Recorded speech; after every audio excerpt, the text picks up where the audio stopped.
Hi, we're back again. I'd like to introduce you to Sherry Robinson. She's an artist with some very different ideas. Hi, Sherry. Hi, it's nice to be here. It's good to have you, and I want to hear about some of these beautiful things. And you made this all from other pieces of things that you find out. Yes, I use a lot of nature and refurbish it to be in some of my pieces. Like the whales here are driftwood, and then this is a pine cone. That my dragon is a pine cone. And I paint shells, all kinds of shells, and then this is a little dragon that I put in my plants, and this is another pine cone that she is a bird. Oh, that's so cute. And I love using recycled materials as much as possible. That way I can not throw things away, and I always see all kinds of different things whenever I look at any kind of stem or root or tree or bark. I love doing art. It's been a part of me ever since I was little. What brought this love of art? Was it someone in your family, or what? Yeah, my second cousin is Norman Rockwell. Oh, And I did not find it out till he was passed, 4 days after he was passed, and I wanted his technique. I did not want his money. And it just has flowed. My older sister is an amazing artist too. She passed, but she had several pictures that were just amazing. Oh.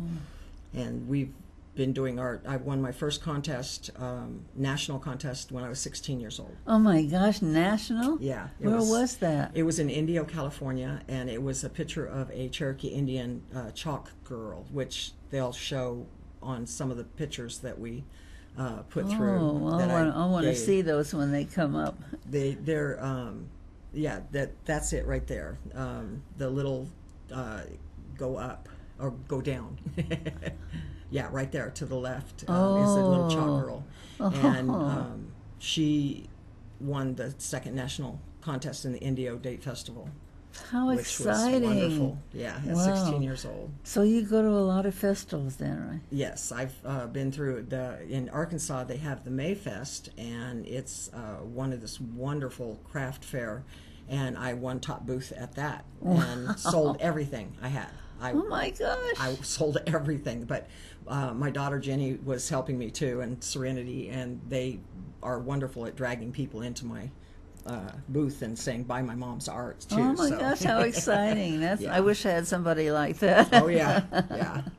So, and you also do other types of art, or just I do mainly painting. I do use mostly acrylic. I taught for 5 years at Michael's acrylic painting. Oh. And I do pencils, I do drawings, I do graphic arts. I worked for 5 years at Visalia Times Delta as the graphic artist for most of the real estate ads. Oh my And gosh. then I do clay, all kinds of clay creations, paper pulp, macrame.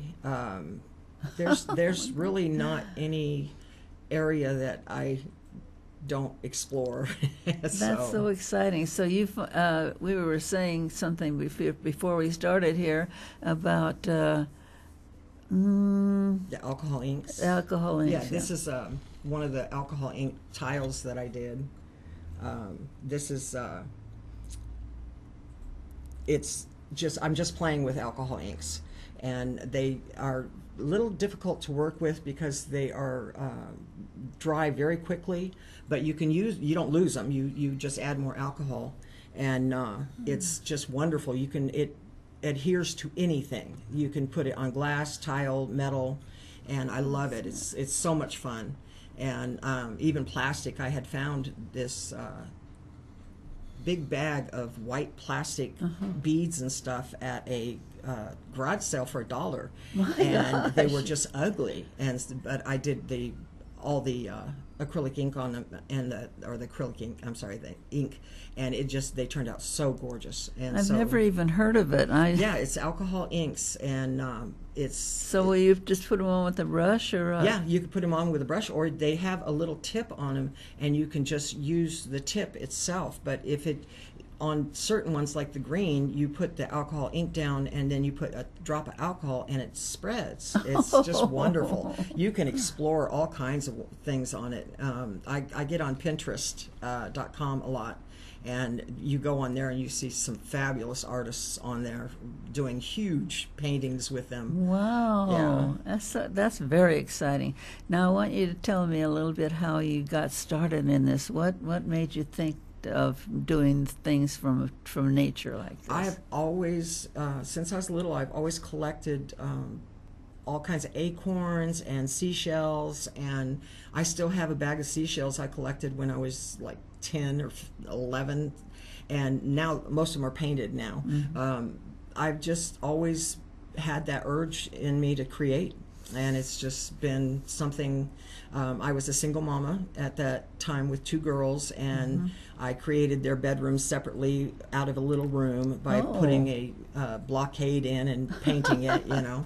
I was always making do with what I had, and so I've always loved art, all kinds of art, and I had a great teacher in high school, Mr. Ubell, and he was the type that he made us go out and kiss a tree before we painted it. Good. Yeah. So I love trees. Oh yeah. Yeah. And we're very fortunate we got so many trees in Fresno. I love the trees. I love painting trees. They're what keep us alive. Yeah, people don't realize how difficult it is, and it takes a lot of time and effort to make a tree on paper, you know. Oh, yes. Just excellent work to keep going with it. And yeah, I've got one painting I'm working on now. It's a little squirrel sitting under a tree, so that means I got to do a tree. Yeah. I take roots of different vegetables and stuff and turn them upside down, and then put them in clay, and then the root itself is a tree. Oh my gosh! It's come out so cool, and I've been kind of playing with that lately. But and I love pine cones, so I'm constantly collecting pine cones around my area. And one of these was pine cones, right? This is the bird that's pine cone. It's my little parrot. That is and so then precious. also my little, and this one's Pokey, but he's my little dragon that is also love him. Popcorn pine cone. Now you'd never know. This is really a little beast here. Bubble clay that I use. And I love it. I take one little bubble and I put it on those little pom-poms, and I put it Who's Who for Horton Here's a Who, and I sell them that way, and people love it because you can see the little Who'sville. And one little child leans down, he goes, I can hear him. It was so cute. I guess children would really go for this. Oh yeah. You have to be careful with children on the clay and stuff because it's non-edible, so you don't want to have it. And it's breakable. Right. And then the whales to make the water, I use regular old bathroom caulking that is clear seal caulking. And I also, in some of my art, I use the foam, Expand-A-Foam for water. And it turns yellow, but you paint it and it stays blue, and it's just amazing. People do not guess what it is. They have no clue what it is, and it's just really fun to play with. That's your secret. Yeah. You don't I want had everybody one man doing guess it. at the Redbud Festival this last weekend at Three Rivers, and he walked up and said, "Is that Expand-A-Foam caulking?" I went, "Yay! One person finally got it." That's fabulous. I love to redo things and use things that people normally would just throw away, like artichoke stems and asparagus stems. They make beautiful trees. Yeah, all kinds of things. Repurpose them. It's so creative. I mean, this is one of the most creative artists I've seen come in here, just to make such beautiful things out of ordinary, everyday stuff, you know. My husband always looks at the bags and that I collect, and he's like, I just can't wait to see what you're going to do with that. So, well, you do a lot of shows, places that go and you sell it directly to people. But what if somebody called and wanted to get you to do particular things? oh, they can get on my website, and they can buy directly off my website.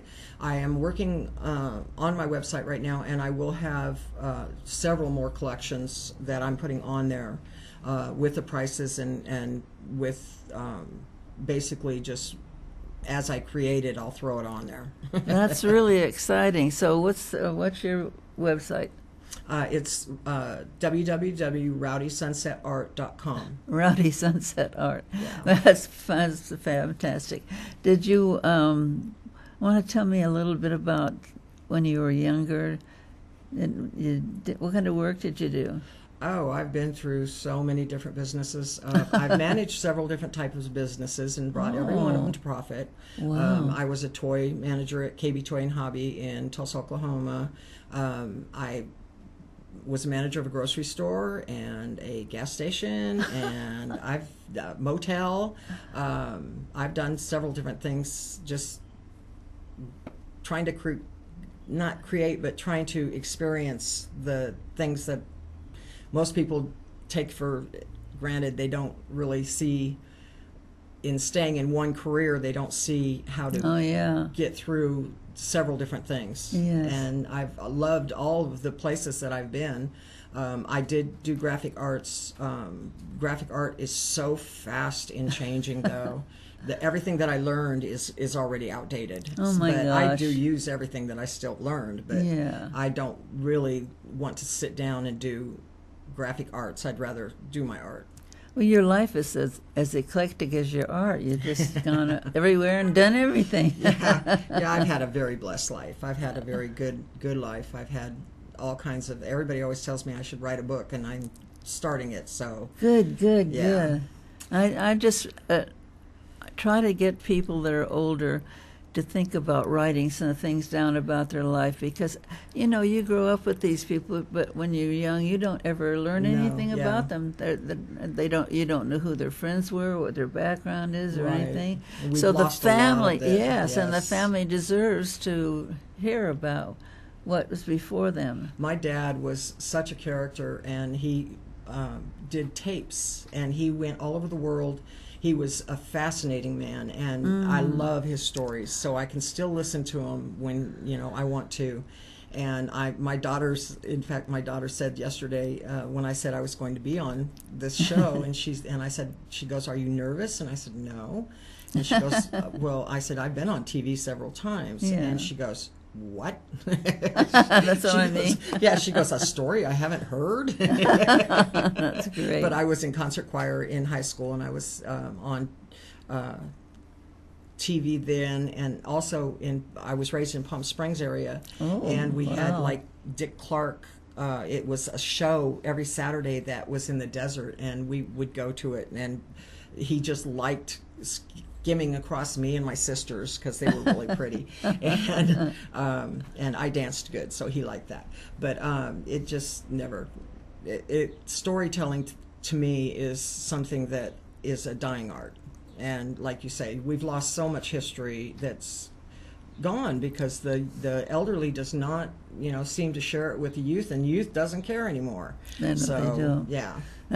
People don't even read that much anymore. You know, everybody's writing books and nobody's reading them. Yeah, my granddaughter listens to my stories, and she's fascinated by them, and she's such a beautiful person.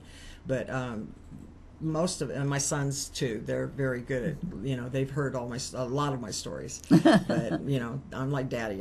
I just tell stories all the time. So. It just takes time to sit down and type them out, but it's really worthwhile. Yeah, I am going to go ahead and write. I've started on a few chapters here and there, and I've had some very unusual experiences in my life that most people would go, "What?" But I've loved my art, and it's been all the way through. I basically supported my two girls when I couldn't work. I always supported my children on art, selling art. That's fantastic. In fact, I have this last Three Rivers Redbud Festival, there was an Australian lady that came up, and she bought one of the little dragons, and she said, I'm going to put it in my boyfriend's garden, and I'm not going to tell him about it. I started laughing. I was afraid he wouldn't step on it. He should know about it. Oh, yeah. And so my art's been all over the world. I've made critters for years, and my niece, Megan, she is the one that basically got me started again on critters. I didn't realize till I went to visit her how much she loved it, and I even had a critter stop a suicide once because she couldn't leave her little critter that was she had bought a little critter, and she called me and she said, I can't leave my little critter. And she goes, I was going to commit suicide, but I can't. And I said, oh, that is so cool. Art is so good with counseling and helping people get their feelings out. And, I've counseled many of people with art. And people will say, well, I can't do it, and I'm not training or anything. But you don't, it's just like writing. You just fly in, and you learn as you go along. Yes. I thought everybody could do art until I taught it. Then I realized there's some people your attitudes come through in your art. If you are this one lady, she was so wonderful, but she was so stubborn, and she wanted to make those mountains look like eggs, and she wasn't going to take anything past that point. So I said, okay, it's whatever, if the tree's purple, go for it, Yeah, that's right. Art. Oh my gosh, because I have a seminar coming up in China painting, and they're going to be doing animals, and that's what really shocked me, because I just think, it's nothing. I do it. It's easy because it's me. And then I did one class, and it was I think it was a lion, and every single one of those lions was different. Oh yes. I have several people that sit in a class, and every single art piece is them. It's part of them. It's part of their soul that comes out, and you can get back to your soul through art. Because it's something that I think every human being has the creative ability in them, whether it's music or art or drama or being a cameraman or being a hostess. That it's all art. It's all art forms, and it's all creative. And this showing on the screen right now, that's my back walkway. I don't have a backyard, and I love the beach. And my husband did the lighthouse, the copper roof, and that is an old electricity thing that was the three round things, and so he did can, and he poked. It's a real lighthouse. It really works. Wow. And then we took lint for making the rocks on the dryer lint on the bottom, and that's like 10 years old now, and it's still looking really, really good. But it goes across the whole garage, and I just love to go out there and sit and be at my ocean, So, and that's one on the left. Fabulous, making your own ocean in your backyard. Oh, yeah. And then the left one, if you go over a little bit, that's his tool shed. One is he made this massive barbecue, and that's the barbecue shed right there.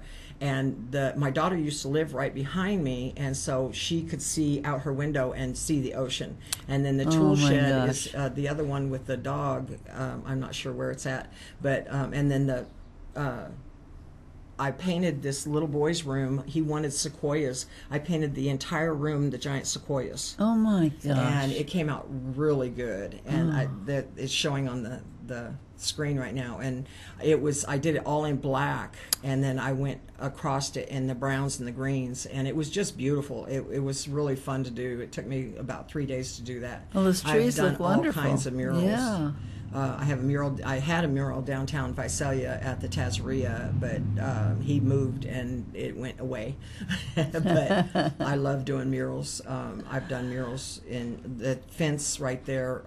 It was one of my friends that passed. She wanted to look at the ocean. She said, "I have a crusty old fence back there. Can you do something with it?" So I went and gave her that for free, and she was like so thrilled. And then those are my windows in my living room.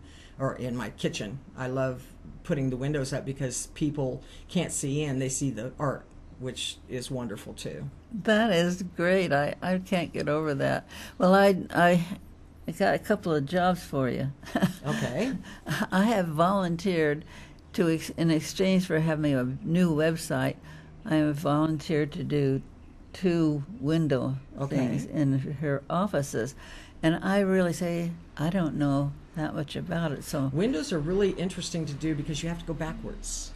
You have to do all the painting backwards, so that in front of the window, it shows the painting that you want. You can't do the trunk of a tree first. You have to do that last. You have to do the foliage first. So it gets kind of crazy when you're looking at it. And maybe I can hire you to help me Sure, with that. I That would would be love that. so wonderful. I would love that. Yes, definitely. Okay. So where can anybody go right now to see anything? Got anything? You can get on my happening? website. Just the website. Okay. Yeah, and the website, and also on Facebook, Sherry Robinson, Rowdy Sunset Art, Sherry Robinson also. Several of my pictures are up. Several mediums are up of the clay and several things. I was working last night even on my website. I'm trying to get it put together. It's halfway done now, but please know that it is under construction. You can call my phone or text me, and I'll answer within a couple of days. And if you want to have something like this, one lady wanted a nursery, but she wanted giraffe print. So I made giant giraffe print on her. Yeah, it was just big black splotches, but it looked really good. But it just depends on what people want. And well, one is the San Francisco Bridge, the Red Bridge, and the other was just ocean with some hills and stuff. I love doing ocean art. I love it. So don't run off with me talking about it. Okay. Anyway, well, I'm so glad you came in, and I hope you come in whenever you're here around here. I will definitely come and visit. Come and do it and visit, and don't leave without giving me some information. I definitely will. I'm always doing this. I'm a bad girl. Okay, honey. Thank you for coming in. Thank you so much. We'll be right back.